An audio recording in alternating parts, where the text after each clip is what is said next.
चौथी भक्ति श्रवणम ज्ञान वाक्यस्य। ये सत्संग में आए हो, मुझे सुन रहे हो, ये चौथी भक्ति है। सत्संग में जाओ, सुनो, जीवन को सुधारो, चिंतन करो, मनन करो, करहु विचार जो सब दुख जाई, साहब कहते हैं। ये विचार का केंद्र है, यहां विचार करो। श्रवणम ज्ञान वाक्यस्य श्रद्धई, श्रद्धा पूर्वक, श्रद्धई कहा गया, श्रद्धा के साथ, भक्ति के साथ। अच्छी से अच्छी दवाई क्यों ना हो, अगर तुम्हें उस पर विश्वास नहीं है, श्रद्धा नहीं है, वो काम ना करेगी। ये सत्य है। कितनी महंगी से महंगी दवाई हो, अगर तुमने ये तय कर लिया कि इस दवाई से मैं ठीक होने वाली नहीं, ठीक होने वाला नहीं, तो वो दवाई कितनी भी महंगी हो आपको काम ना करेगी। उसके लिए श्रद्धा चाहिए, इससे मैं ठीक हो जाऊंगी, इससे मैं ठीक हो जाऊंगा, ठीक हो ही जाऊंगा। ऐसे ही आप संतों के मुखारविंद से निकलने वाले उपदेशों को, ज्ञान वाक्यों को श्रद्धा के साथ सुनो, भक्ति के साथ सुनो। ये मेरे शरीर में लगे, मेरे जीवन में लगे, मैं इसे स्वीकार कर पाऊं, मेरे जीवन को बदले, इस भाव से सुनो। इसी का नाम श्रद्धा है। पांचवी भक्ति साहब कहते हैं धीरे धीरे माया का अभाव करते जाओ। माया, माया शब्द संस्कृत का शब्द है, माया। मां माने मत या नहीं, हा?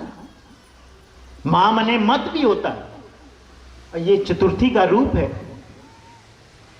मां, मां माने मत, नहीं, या माने जो। यत शब्द है संस्कृत में, जिसका अलग अलग लिंगों में अलग अलग रूप बनता है। यत ये यानी, यह यौ ये, या ये या।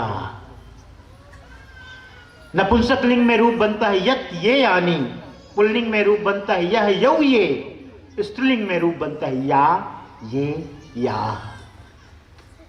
या स्त्रीलिंग। या माने जो, मां माने नहीं, जो नहीं है लेकिन जो आभास दे है जैसा, जो नहीं है लेकिन लगे है जैसा, उसी का नाम माया। कहते हैं ये जगत का जो भी प्राणी पदार्थ है, जहां से हमें, जिससे हमें मोह लगता है, जिसके प्रति हमारी आसक्ति बनती है, उसे धीरे धीरे हटाते जाओ, ज्ञान से, विवेक से, किस्तों में। मैं कबीरपंथियों से कहता हूं, कोई बहुत बड़ा तुमने तीर नहीं मार लिया अगर तुमने अपने जीवन में सात्विक और सदाचार को अपनाया है तो। बहुत से ऐसे लोग, हॉलीवुड की बड़ी बड़ी सेलिब्रिटियां हैं, हाँ, जहां कोई हमारे आप जैसे कबीरपंथी नहीं गए उन्हें समझाने कि तुम सात्विक बनो, मांसाहार का त्याग करो। उन्होंने समझा कि अरे मेरे कारण, मेरे एक भोजन के कारण किसी प्राणी का वध हो, ये ठीक नहीं। मांसाहार त्याग दिया।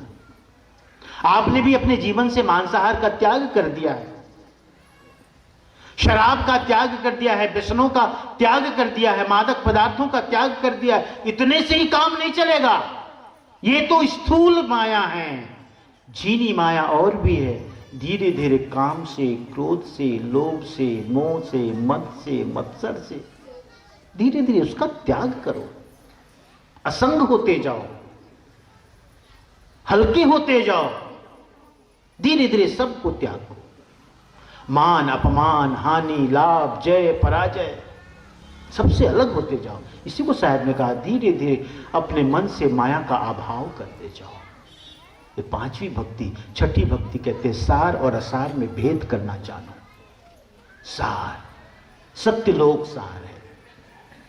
हम लोग जब सत्यलोक की चर्चा करते हैं तो बहुत लोग इसकी आलोचना करते हैं, क्या साहब स्वर्गलोक की तरह आप सत्यलोक बताना।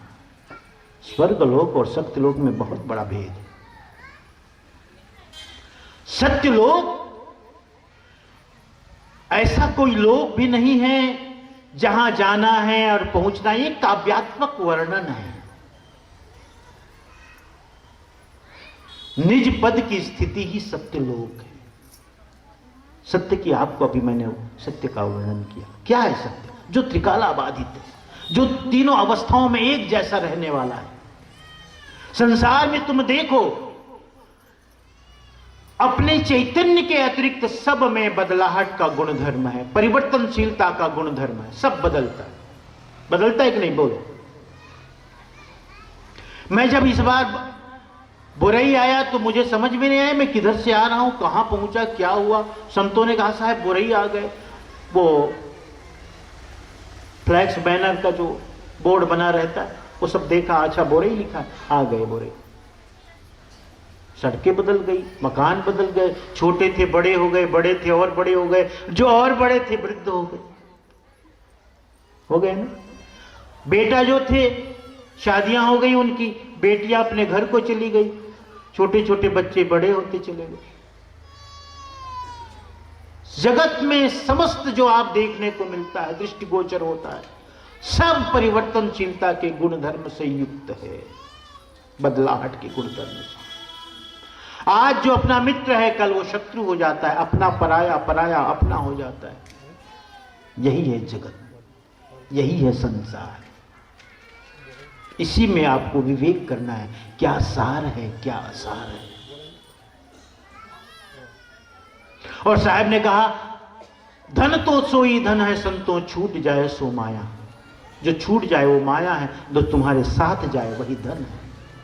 इस पर विवेक करना है, इसी को जानना है। तो छठी भक्ति साहब ने बताई। सातवीं भक्ति कहते सदा सत्यमय जीवन जीना, धोखा नहीं, छल नहीं, प्रपंच नहीं। और आज के जीवन में हम बहुत दिखावा देखते हैं, बहुत दिखावा। किसी के घर तुम जाओ, हाथ जोड़ के ऐसा बोलेंगे, अरे बहुत दिनों बाद आप आए, बहुत खुशी हो रही है, अच्छा हुआ। लेकिन भीतर कह रहा है कहां से दुष्ट चला आया। हाँ? और जाते समय और कहेंगे 2 दिन और रहना था, लेकिन भीतर मन ये कह रहा है कि जल्दी चला जाता, ये तो बहुत हो गया। जीवन में दिखावा बहुत हो गया है। भौतिक संसाधन तो बहुत बढ़े, लेकिन मानवीय मूल्यों में बहुत गिरावट देखने को मिलती है। पैसा बढ़ा लेकिन प्रेम कम हो गया, अपनापन कम हो गया। वो गर्माहट प्रेम की अब हम अनुभव नहीं करते। हर जगह ऐसा देखने को मिला। हम भागे जा रहे हैं, दौड़े जा रहे हैं, दौड़े जा रहे हैं, पता नहीं हम कहां भाग रहे हैं। कभी मैंने बचपन में वो कहानी सुनी थी, स्काई इज फॉलिंग, आकाश गिर रहा है, सब जानवर भाग रहे हैं जंगल।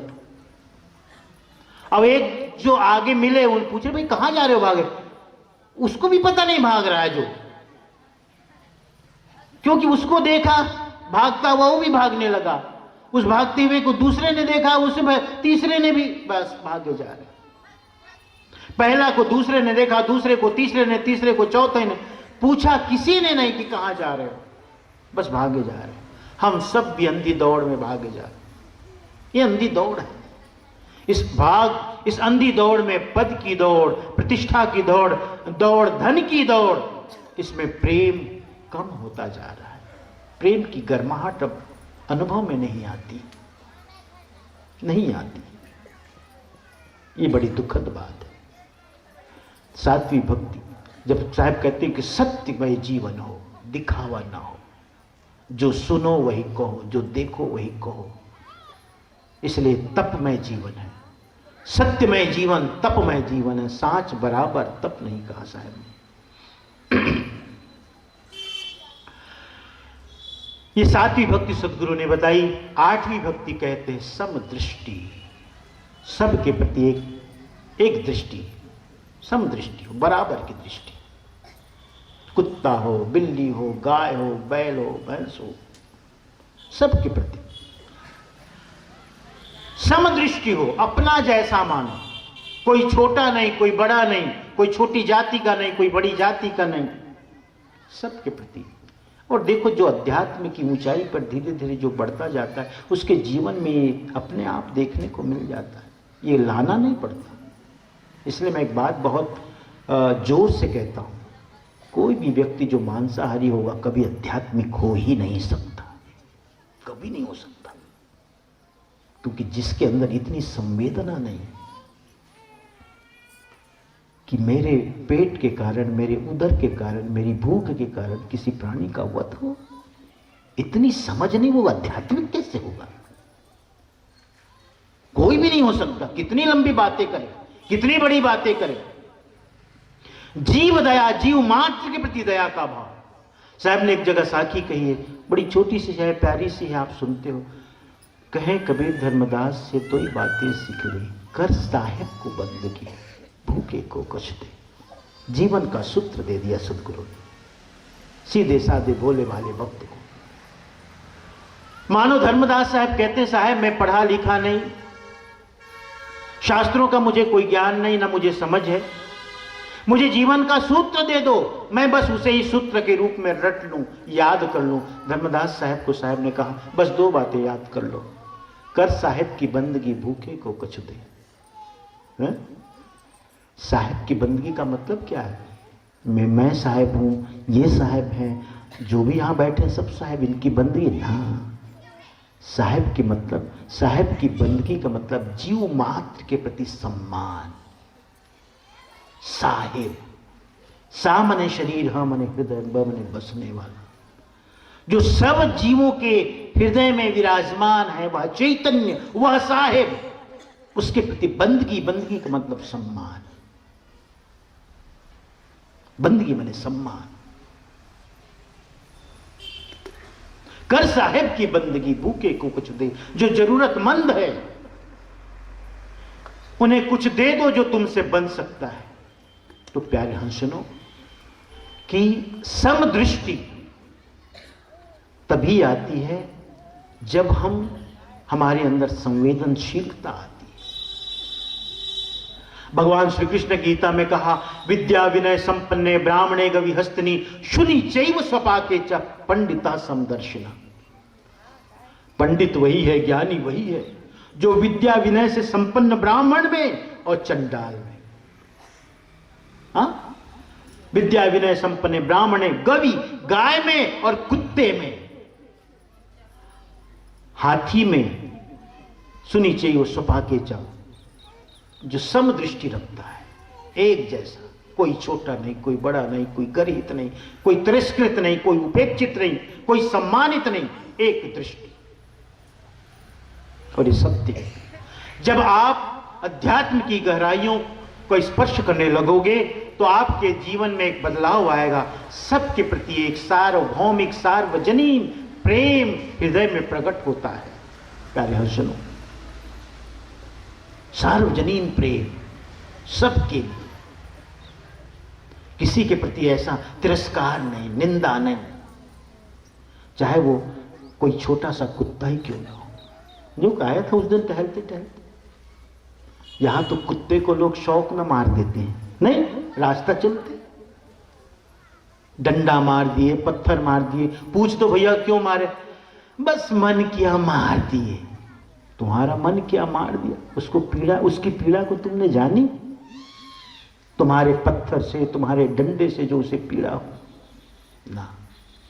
जीव मात्र के प्रति दया का भाव, और जब जीव मात्र के प्रति दया का भाव आएगा तो धीरे धीरे माताओं बहनों जुआ को भी नहीं मारोगी ऐसी। हम लोग आते रहे अभी आपके बुरई में, तो कुछ माताएं बहनें गांव घर से बाहर ना जुआ देख रही, एक इसकी देख रही है और जो देख रहे है उसका एक और देख रही है, फिर और 2-3 लाइन लगी हुई थी। हाँ, वो उसका, वो उसका, वो उसका। संतों ने कहा, देखो साहब, देख रहे हैं आप, अभी भी ऐसा है, पहले होता था। हमने कहा, हम बंदर से आए हैं ना, तो बंदर के संस्कार तो रहे। कहते हैं ना, बंदर से हम आए हैं। जब आपको प्राणी मात्र के प्रति दया का भाव आएगा ना, तो फिर आप चींटी को भी बचा के चलोगे। अगर नजर पड़ गई तो पैर उठा लोगे। बिल्कुल, ये सत्य है। वो संवेदना होनी चाहिए तुम्हारे अंदर कि मेरे से कोई जीव, मेरे से किसी जीव का हनन ना हो, पीड़ा ना हो। पैर उठ जाएंगे आपके। साइकिल, मोटरसाइकिल में जा रहे हो, कोई गिरगिट ने पार किया, कोई गिलहरी ने पार किया, कोई सांप ने पार किया, अचानक तुम ब्रेक मार लो ना। तुम्हारे घर में सांप आया तो तुम कहोगे, अरे जाओ भाई तुम अपने घर, हम अपने घर हैं, तुम्हारा घर थोड़े है, इस ढंग से कहो, समदृष्टि से। तो 8वीं भक्ति सदगुरु ने बताई, अंतिम भक्ति और सुन लो। साहब कहते हैं अंतिम भक्ति है शीलता का गुण। कैसे?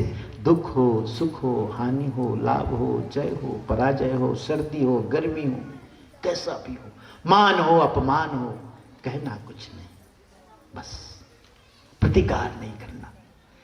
कभी कभी आप लोग कहते हो ना, बच्चा बड़ा सीलवान है साहब, क्या मतलब उसका?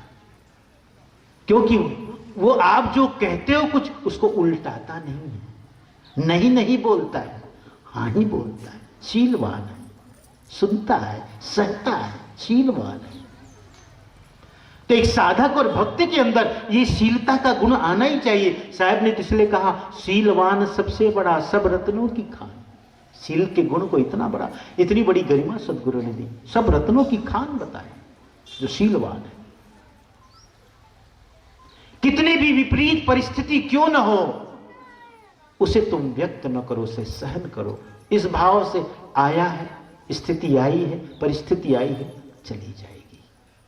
सभी सदा एक जैसे रहने वाली थोड़ी, इस भाव से साधक इस रूप में परिस्थितियों का आंकलन करता है। तो भक्तजनों, हंसजनों, बहुत संक्षेप में मैंने ये बात कही, क्योंकि आज ये अंतिम दिन है, इसके बाद चढ़ावा वगैरह का भी कार्यक्रम है और भोजन प्रसाद का भी है, सबके लिए भंडारा भी है, फिर इसके बाद चौका आरती का भी प्रसंग है।